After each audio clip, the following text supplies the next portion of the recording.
As crianças podem se dirigir para o seu momento de ministração também, aquelas que estão aqui. E nós vamos, nesse momento, abrir as nossas Bíblias no livro de Deuteronômio, capítulo 30. Convido você a abrir a sua Bíblia no livro de Deuteronômio, capítulo 30. E nós vamos meditar nesse trecho da palavra do Senhor.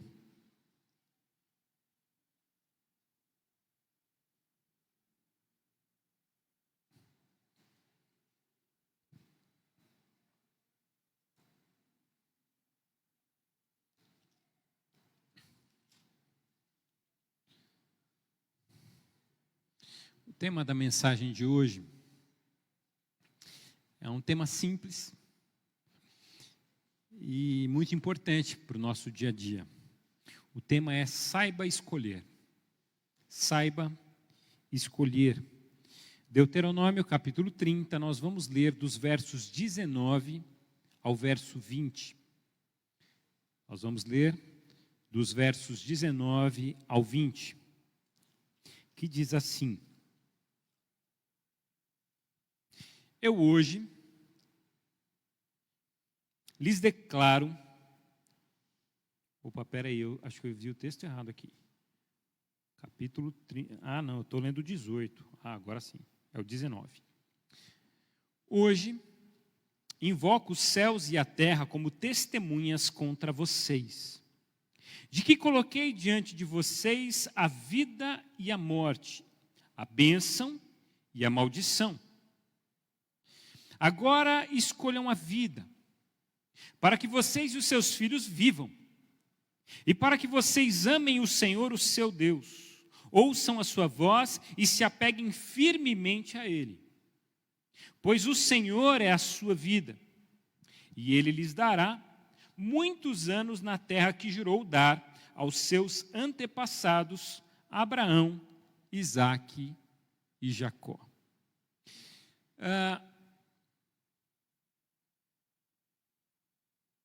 O que são escolhas?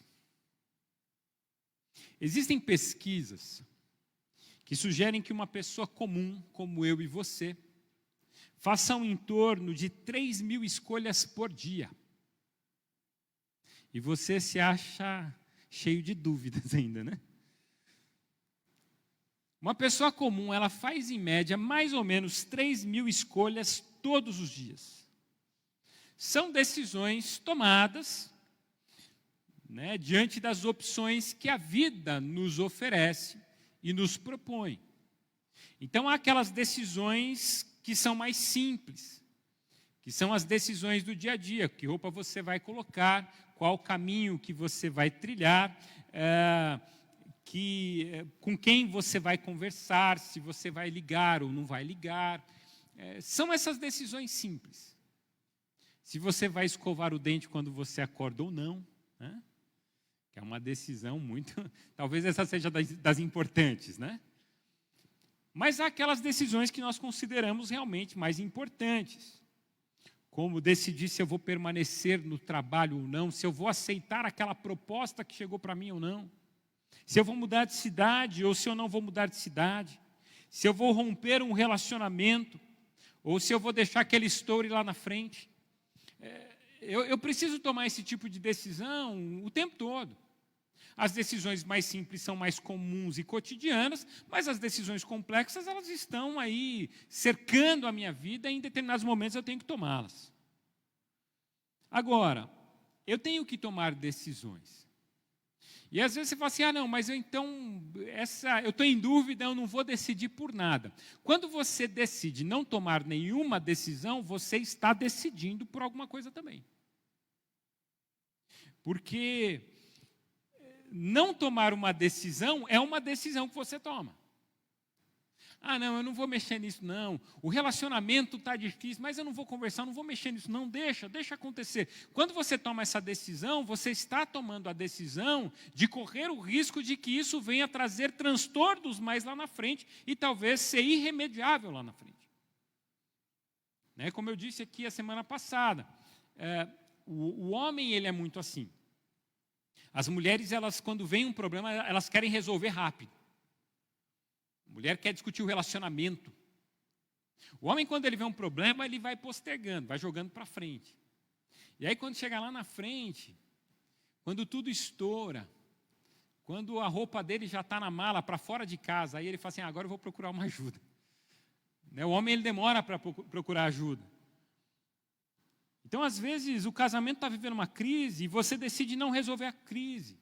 E depois não adianta justificar dizendo que você foi pego de surpresa. Porque não foi, você decidiu por isso. A gente precisa decidir sobre tudo o tempo todo. Por exemplo, os pais precisam decidir que tipo de pais serão. Seus filhos estão desejando a sua paternidade, eles estão desejando a sua maternidade, eles precisam de um norte, eles precisam de um conselho. Eles não tiram os olhos de vocês. Mas você precisa decidir se você vai influenciá-los e orientá-los ou não. Eu preciso decidir se o modelo que eu tive em casa de paternidade é o que eu vou aplicar na minha casa agora, como pai. Porque às vezes o modelo que você teve de paternidade não foi o mais adequado. Talvez o modelo que você teve de maternidade não foi o melhor. E você precisa decidir se você vai seguir o mesmo padrão com seus filhos ou não. Você vai precisar decidir se vai exercer uma autoridade, ou uma paternidade, uma maternidade de modo mais autoritário, centralizador, criando relações de dependência. Isso é uma escolha. Ou se você vai liderar de modo mais democrático, participativo, tentando gerar o máximo de interdependência dentro da sua casa. São decisões que nós tomamos. Porque no fundo, o que eu quero tratar aqui hoje? É que cristãos maduros, servos de Deus, eles devem fazer boas escolhas. E eles precisam entender que eles influenciam pessoas a fazer as boas escolhas também. Quando você faz uma boa escolha, lembre-se que você está influenciando outras pessoas a fazerem boas escolhas. Porque aqueles que estão do seu lado, eles estão vendo as escolhas que você está fazendo. Seus filhos, eles são influenciados pelas escolhas que você faz. E eles estão aprendendo se eles vão fazer essas escolhas no futuro também. Eu costumo dizer que muitos chamam isso de maldição hereditária, mas eu chamo de padrão geracional. A forma como nós resolvemos os nossos problemas. Então, por exemplo, o seu vô, quando ele tinha uma dificuldade, ele ia para o bar e enchia a cara e voltava que não conseguia ficar em pé. Dava trabalho, tumultuava. Mas era a forma dele resolver problema. Quando o seu pai cresceu, o que ele fez? Quando ele tinha dúvidas e crises na vida dele, ele ia para o bar, ele enchia a cara e ele não conseguia voltar andando para casa. Qual que é a tendência? Que você siga o mesmo caminho. Porque você foi influenciado por essa forma de resolver problema. É quase que um padrão na sua casa. Quando as coisas chegam nesse ponto, é uma forma de aliviar, é uma forma de dar uma resposta. Cristãos maduros fazem boas escolhas, porque eles sabem que as suas escolhas, elas influenciam a si mesmos e aos outros. Por que eles fazem boas escolhas? Porque as escolhas ruins também são possíveis. Por que cristãos maduros fazem boas escolhas? Porque escolhas ruins são possíveis. E são tomadas o tempo todo. Todos aqui já fizeram escolhas ruins. Tem aquelas escolhas que são trágicas, aquelas que são engraçadas. Agora a pergunta aqui é: quem nunca tomou uma decisão ruim?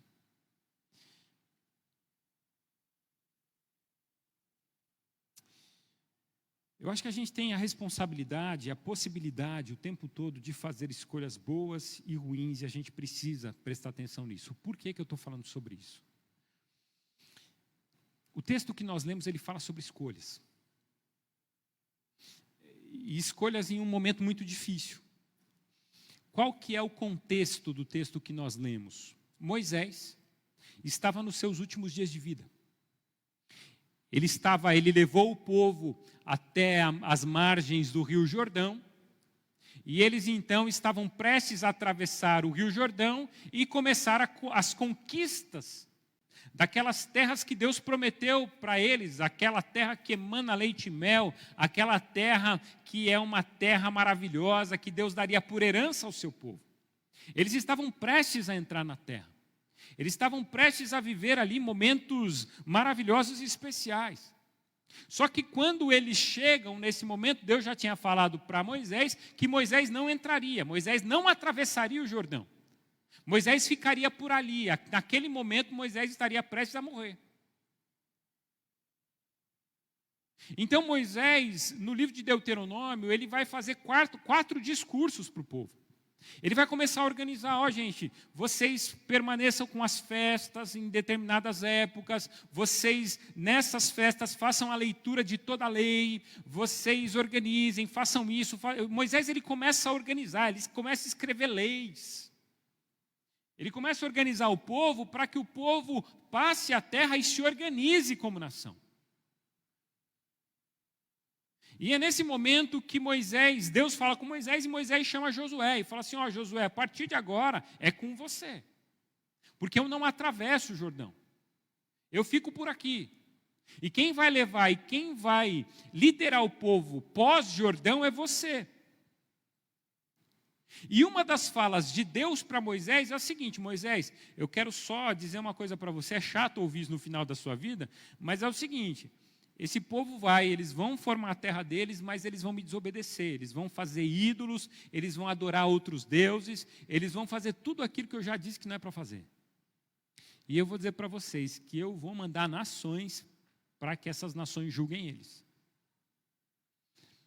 E aí, essa palavra vem ao coração de Moisés. Moisés chega para o povo antes da sua partida e vai falar assim, gente, é o seguinte, eu estou prestes a ir embora, mas eu preciso que vocês hoje entendam que há uma possibilidade de vida e há uma possibilidade de morte. Deus ele te propõe hoje a possibilidade de escolher pela vida e escolher pela morte. Escolham, pois, a vida. Vocês têm a possibilidade de fazer o melhor, vocês têm a possibilidade de viver o melhor, vocês têm a possibilidade de colher frutos lindos. Escolham, pois, a vida.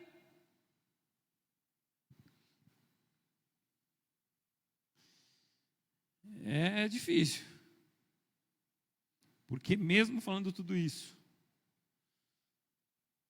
mesmo vendo que há escolhas claramente ruins, tem gente que escolhe o ruim. O povo de Israel, em vários momentos, escolheu pelo pior. Nós escolhemos muitas vezes pelo pior. Você lembra quando você era uma menina, jovem, e sua mãe falava assim, não namora com esse rapaz não. Esse rapaz aí, ele não me passa confiança não, ele não parece ser boa gente. Aí você fala assim, mãe, pode deixar, eu sei o que eu faço. Aí daqui a pouco você sofreu, e você sofreu. Porque sua mãe estava certa. Aí sua mãe falava assim, seu pai falava, filho, não vai por esse caminho não.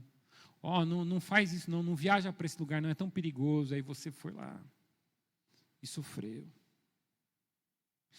Decisões ruins. E é interessante porque decisões ruins são aquelas que, quando tudo dá errado, a gente conclui dizendo, eu sabia que eu não devia ter feito isso. A gente sai com essa impressão. A pergunta que eu faço é quais as razões que nos fazem tomar decisões que certamente elas são desastrosas, e a gente até sabe disso. A gente toma decisões por orgulho, por revanchismo, autoestima, vontade de agradar.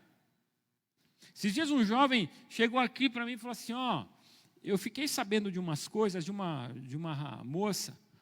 Essa moça, ela vive apontando o dedo para mim, ela vive inventando história minha. Pastor, eu fiquei sabendo umas coisas dela esses dias que, são feias, viu?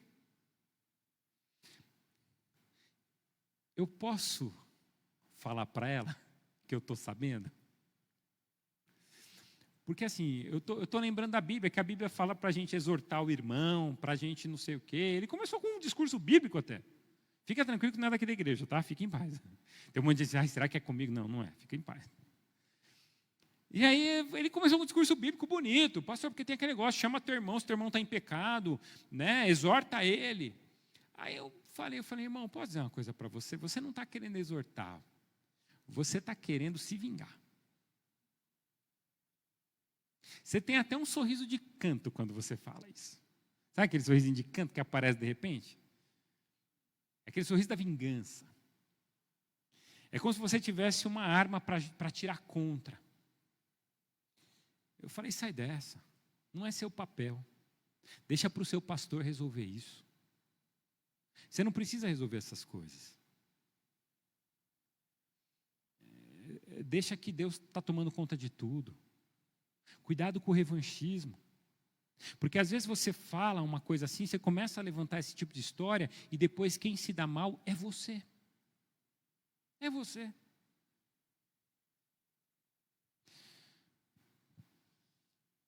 Quem que escolhe a morte? Quem que vai escolher aquilo que é maldito? Tem gente que escolhe isso todo dia. É igual gente que compra a TV sem dinheiro. Ele fez por uma questão de razão? Não. Ele fez por uma questão de emoção.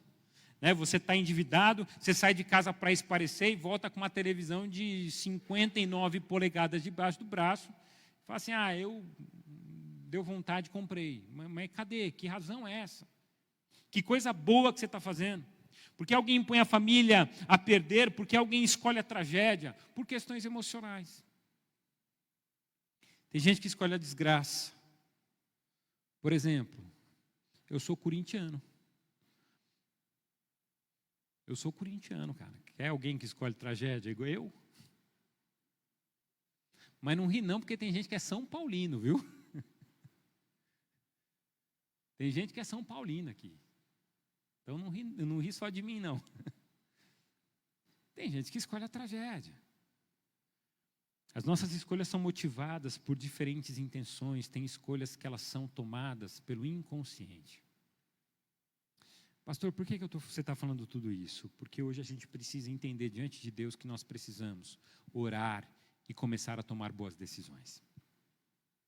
Deixar o revanchismo de lado, deixar a amargura de lado, deixar o rancor de lado, deixar a raiva de lado, deixar a inveja de lado, deixar o medo de lado, deixar sentimentos destrutivos que impedem você de tomar boas decisões. Nós precisamos deixar algumas coisas de lado, irmãos. Você fica aí alimentando o seu rancor, você fica aí alimentando sua raiva, você fica aí alimentando a sua inveja, você fica aí, você viu fulano, para com isso. Cuida da sua vida, tem tanta coisa para você fazer, tem tanta coisa para você cuidar. A Bíblia diz, é uma coisa que a gente vai precisar entender, os cristãos eles precisam entender isso, porque esse é um problema na vida de muitos cristãos. Sabe o que a Bíblia diz? A Bíblia diz assim, ame ao seu próximo como a ti mesmo. Qual que é o problema dessa frase? Não é o próximo, é o a ti mesmo. Irmãos, nós estamos nos tornando uma igreja que ela está sempre pronta para fazer as coisas para o outro, mas ela não se ama. Então não adianta nada. Porque o meu amor para o próximo, ele tem que estar vinculado ao amor que eu tenho por mim.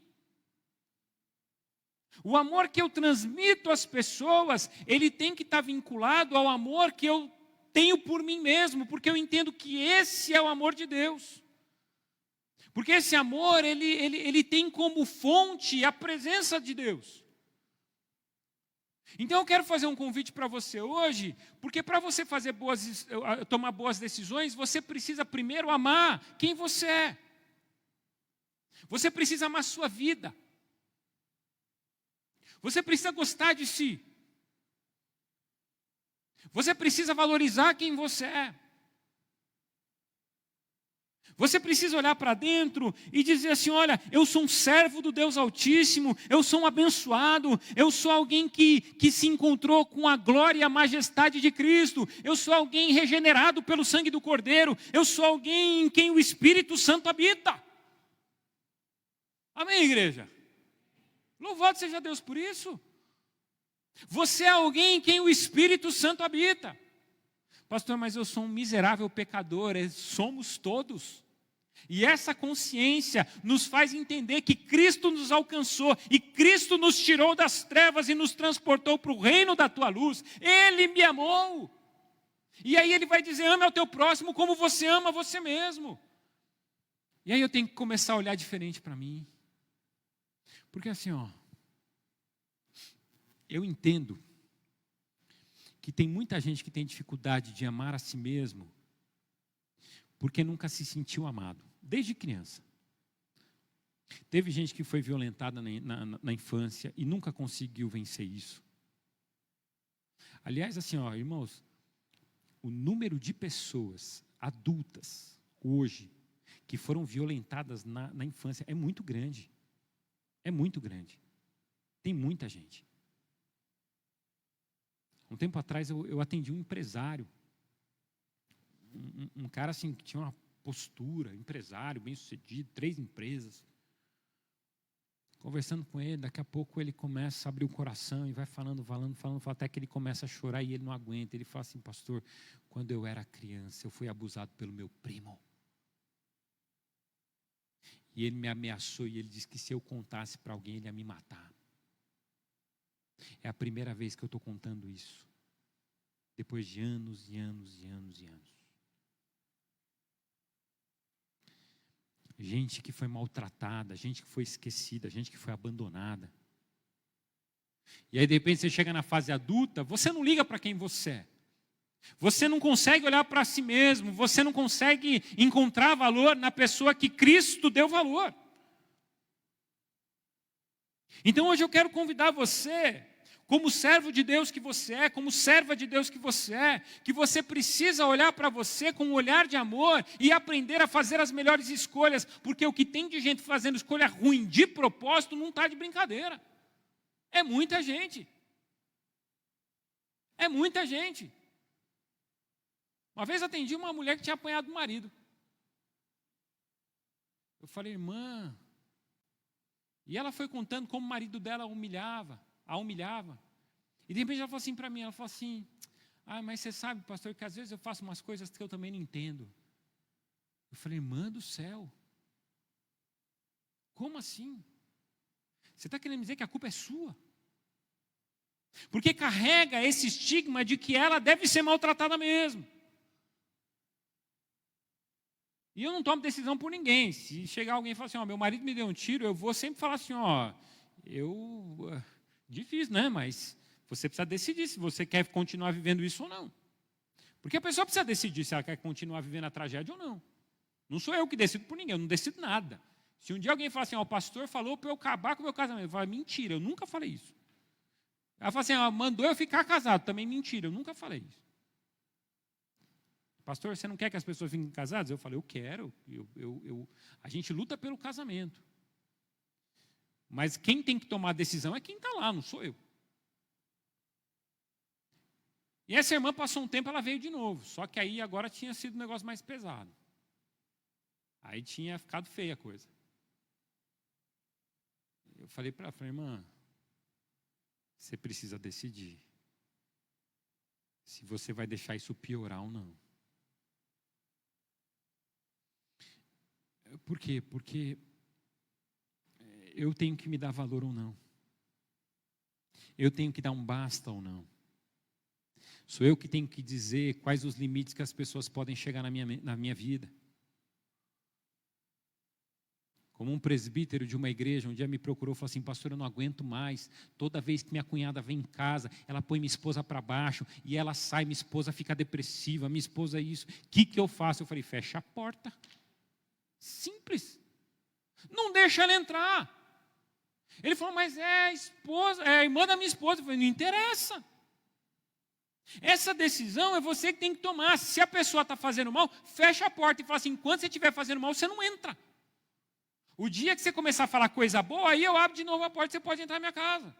Porque a gente decide quem entra ou não. Vocês estão entendendo? A gente decide quem entra na nossa história ou não. E a gente decide que caminho a gente quer trilhar ou não. Por isso, Deus está dizendo, eis que hoje eu te proponho a bênção, a maldição. Eu te proponho a vida e a morte. Aí Deus ainda torce: escolhe, pois, a vida, pelo amor de Deus. Escolhe, pois, a vida. Como servos de Deus, precisamos aprender a fazer as melhores escolhas. E a primeira escolha que eu quero sugerir para você é a escolha da autonomia. É importante perceber que todas as vezes que eu não escolho, alguém escolhe por mim. É igual minha esposa. Minha esposa, ela fala assim: vamos sair? Eu falo: vamos. Ela fala assim: onde você quer ir? Eu falo assim: não sei, a gente podia comer uma massa hoje, né? Ela fala assim: não estou com vontade de comer massa. Eu falei: então vamos comer um lanche? Já comi semana passada. Fala: vamos comer uma carne? Não estou com vontade não. Vamos comer uma pizza? Acho que eu não quero. Falei: então escolhe. Não, escolhe você. Né? Se eu não escolho, se eu não digo eu quero comer isso, ela vai escolher por mim. Mulheres são assim, astutas. Se você não escolhe, a sua esposa vai escolher por você. Se você não escolhe, o seu patrão vai escolher por você. Se você não escolhe, o seu companheiro de trabalho vai escolher por você. Se você não escolhe, o seu filho vai escolher por você. Quando você não escolhe, alguém escolhe. Quando você não escolhe ser quem você gostaria de ser, você será o que o outro quer que você seja. Essa é a realidade. É sobre isso que a gente está falando. Fernando Pessoa, ele disse em um dos seus poemas que nós somos o intervalo entre o nosso desejo e o desejo dos outros, e o que o desejo dos outros fez de nós. Há uma tensão aqui, porque há carências em mim que me fazem ter expectativa de que o outro me supra. Há carências nos pais que desejam suprir-se nos filhos. Pais frustrados que se projetam nos filhos. Eu quero provar através do meu filho que eu não sou inútil, que eu sou maior, que eu sou melhor, porque algo ficou aberto na minha vida. É diferente de me tornar o que Deus quer que eu seja, porque o que Deus quer que eu seja está relacionado com o melhor para mim e o melhor para você.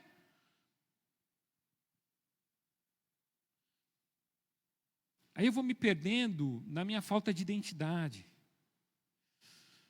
Eu vou me perdendo no desejo do outro. Eu perco minha identidade.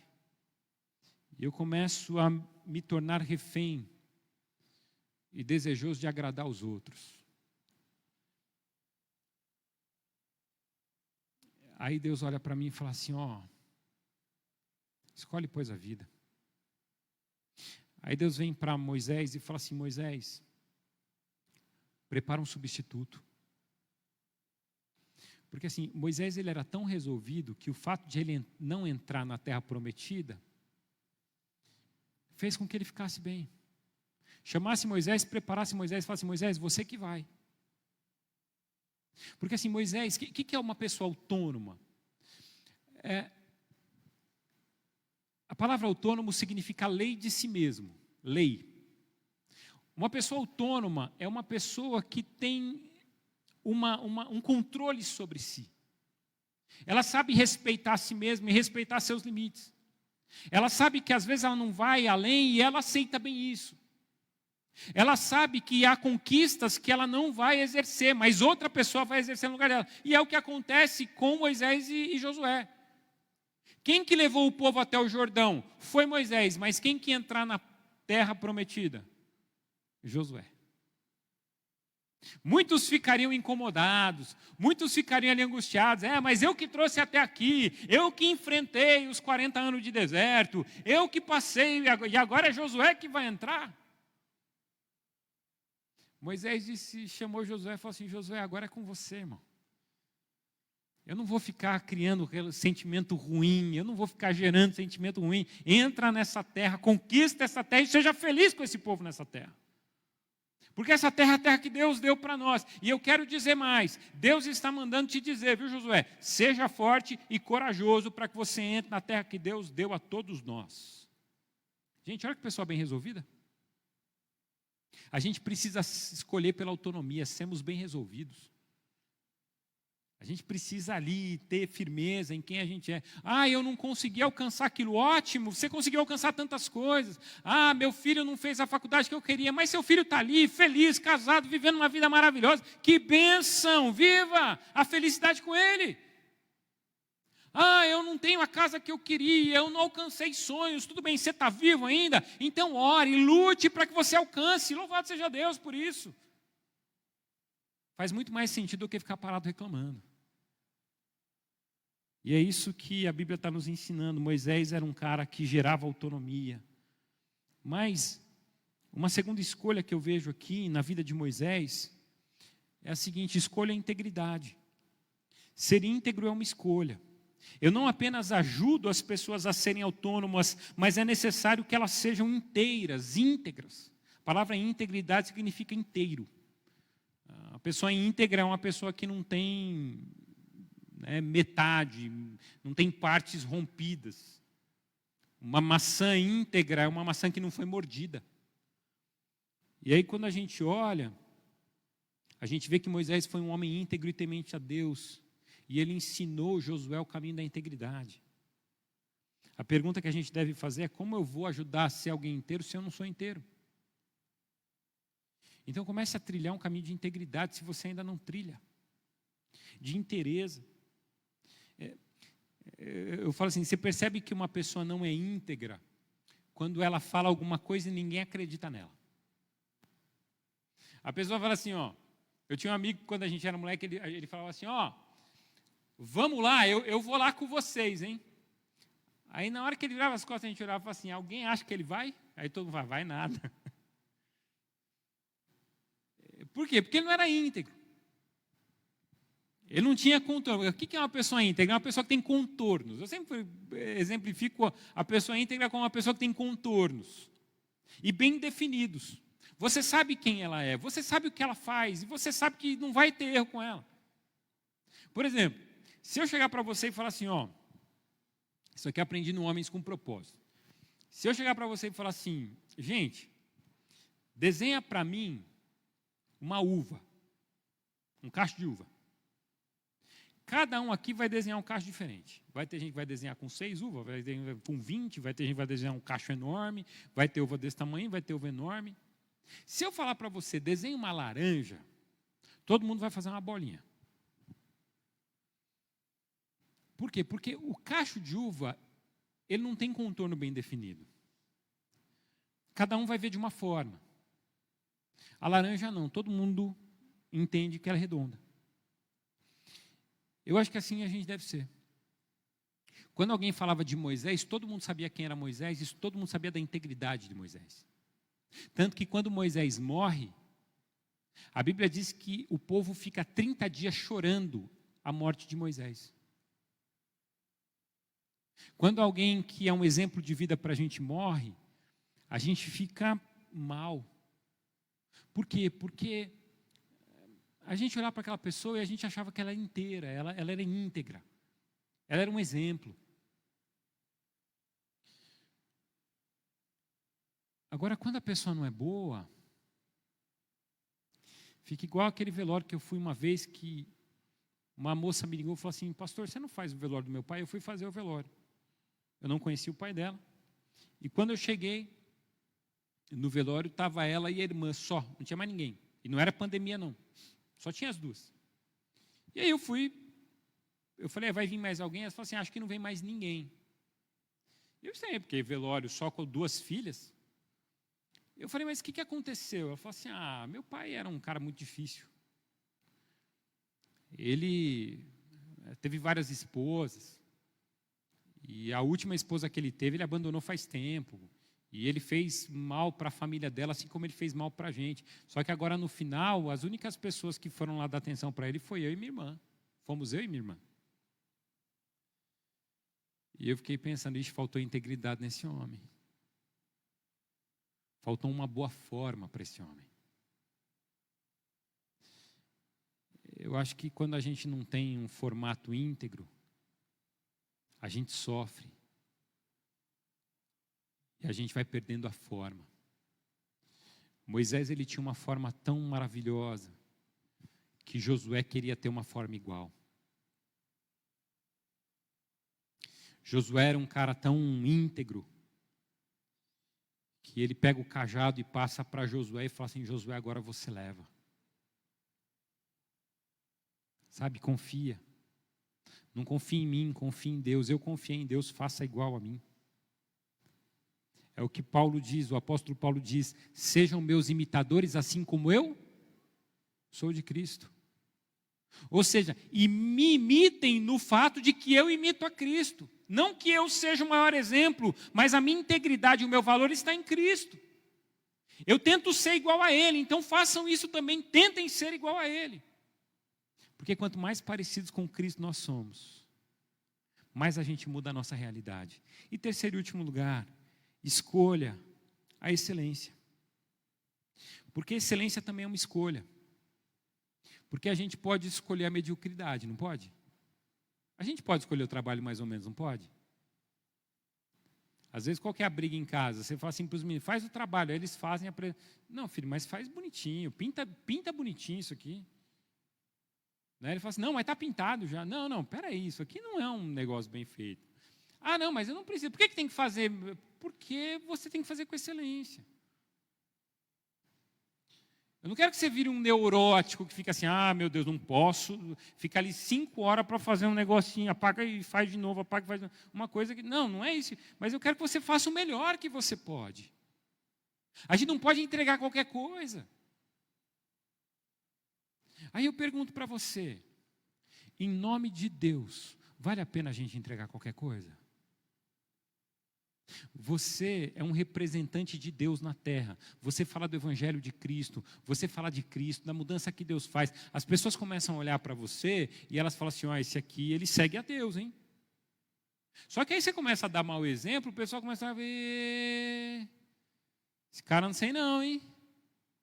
Aí daqui a pouco você diz: ó, fala que vai lá na igreja. Só fala, porque viver que é bom não vive. Uma vez... assim, eu conto isso com vergonha. Chega a ser engraçado, mas é vergonhoso. Porque eu casei com a Luciana em 2006. Nós casamos. E aí a gente foi se preparar para ir para a praia. Eu contei para o Rodrigo essa história, Rodrigo. A gente foi se preparar para... a gente ia viajar, lua de mel, aquela história toda. Vamos precisar comprar umas roupinhas novas, né? Aí fomos nós dois lá na Riachuelo. Chegamos na frente da Riachuelo, tem a mocinha que faz o cartão. Lembra da mocinha que para você na frente da Riachuelo? Ah, você não quer fazer um cartão? Aí a gente olhou e falou assim: vamos. A gente pode compra e parcela, né? Aí beleza, queremos fazer o cartão. Aí a moça preencheu lá os dados, o que você faz? Ela falou assim: não, eu acabei de me formar em enfermagem e eu ainda não tenho emprego. Aí a moça falou: o que você faz? Eu falei assim: não, eu sou seminarista, eu sou pastor. Eu sou pastor ordenado, tal, expliquei, ministro religioso. Aí a moça preencheu lá, tal. Passou 2 semanas, chegou o cartão da Luciana. Ligaram: ó, pode vir buscar o cartão. Aí a gente foi. A gente foi lá, aí pegamos o cartão da Luciana. Eu fiquei esperando o meu, falei: cadê meu cartão? A moça falou assim: ah, o seu não ficou pronto, deu algum problema. Aí daqui a pouco, passa um tempinho, voltamos lá de novo, falei: ó, meu cartão, a gente quer comprar umas roupinhas novas, né, para viajar. Aí o cara falou assim: ó, não está pronto. Deu algum erro. Aí eu pedi para chamar o gerente. Falei: ó, eu queria saber o que está acontecendo. Aí o gerente olhou para mim e falou assim: ó, deu algum erro no sistema. E eu comecei a insistir: mas qual que é esse erro? Eu preciso saber o que aconteceu, porque minha esposa conseguiu o cartão rápido. A gente fez no mesmo dia. Aí ele enrolou até que ele falou. Ele falou assim: bom, sabe o que acontece? Acontece que você é pastor. E pastores são tidos como mal pagadores.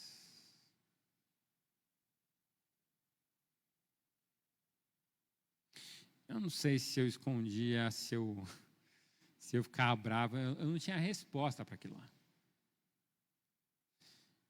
E a nossa loja não aceita, e ela não faz. E ele falou assim: ó, pastor, e ele falou outros 2 grupos, que eu não vou citar aqui, vou citar só o meu, que são grupos que a gente tem resistência aqui, para fazer crediário. E eu saí daquele dia com uma grande vergonha. De pensar que A minha turma é mal pagadora. De pensar que a gente fala sobre excelência, integridade, e a gente não vive, não faz o melhor. Vocês entendem? Aí as pessoas olham e falam assim, esse aqui fala que serve a Deus, ele não faz direito. Esse aqui diz que vive na igreja, esse aqui diz que entregou a vida para Cristo, mas ele não vive Cristo. Então, uma das escolhas que a gente precisa fazer, olhando para o texto, é a escolha pelas melhores decisões, é a escolha pela excelência. A excelência da vida, a excelência do melhor, a excelência dos bons frutos, a excelência da boa árvore. Nós precisamos tomar as melhores decisões. A gente não pode decidir de qualquer jeito, a gente não pode fazer as coisas de qualquer jeito. Ah, não, deixa a vida escolher para mim, não faça isso, porque a vida vai te entregar o pior. Não coloque o seu futuro nas mãos do vamos ver o que dá. Seja alguém que planeja, seja alguém que sonha, seja alguém que ora, seja alguém que busca uma direção do alto. Ore mais, clame mais, peça mais direção a Deus. Senhor, eu quero tomar a decisão perfeita. Eu quero tomar uma decisão com excelência. Eu quero escolher a vida para que a morte não entre na minha casa. Irmão, é muito mais fácil, você que é pai e mãe, você sabe, é muito mais fácil deixar o seu filho à mercê da vida do que ficar ali toda hora tutoriando e chamar atenção. Mas qual que é o melhor resultado? De quem chama atenção, de quem traz o filho para perto, de quem diz não. É muito melhor falar sim para o seu filho, ele vai achar você legal, ele vai achar que o pai dele é fantástico, que a mãe dele é fantástica, que faz tudo. Mas assim, o trabalho do filho e a excelência está em dizer não e ensinar. Filho, vem aqui, eu vou te ensinar como é que faz. É sentar com o seu filho, dá trabalho fazer tarefa com o seu filho, não dá? Mas assim, quantas vezes você sentou com o seu filho, fez tarefa junto com ele e ensinou o caminho da excelência? Decida pelo caminho da excelência, escolha o caminho da excelência. Moisés foi um líder excelente. Você sabe por que Josué ficou com medo de substituir Moisés? Tanto que Josué, capítulo 1, já começa com Deus dizendo para Josué, Josué, ser forte e corajoso, não te mandei eu? Não temas, porque a terra que você pisar será sua, será terra santa. Mas Josué está morrendo de medo, e Deus fala isso um monte de vezes para ele, ser forte, ser corajoso, não te mandei eu. Sabe por que Deus fala? Porque assim, substituir gente medíocre é fácil. Você faz qualquer coisa, já está melhor. Já melhora o ambiente. Você entra numa empresa, você substitui, entra no lugar de alguém que fez um péssimo trabalho, você vai nadar de braçada. Qualquer coisa que você fizer já vai ser melhor. Agora, substituir alguém excelente é difícil. Porque você vai ter que se refazer. Você vai ter que se esforçar muito. Uma vez um amigo falava assim, rapaz, entrei para trabalhar num lugar, cara, vi um monte de coisa, comecei a trabalhar, daqui a pouco a moça que está do meu lado me chamou e falou, para com isso. Falei, por quê? Eu falei assim, você fica fazendo hora extra, todo mundo aqui vai embora no horário, o que vão pensar da gente? Ele falou que eu estou fazendo um trabalho, tentando fazer o meu melhor. Ela falou, mas aí você prejudica a gente. O pessoal começou a perseguir ele. O que Deus quer de nós? Excelência. Feche seus olhos, vamos orar. Pedir para que Deus nos dê excelência. Albert Schweitzer, um teólogo, músico, filósofo, nascido em 1875 na Alemanha. Ele foi Nobel da Paz em 52.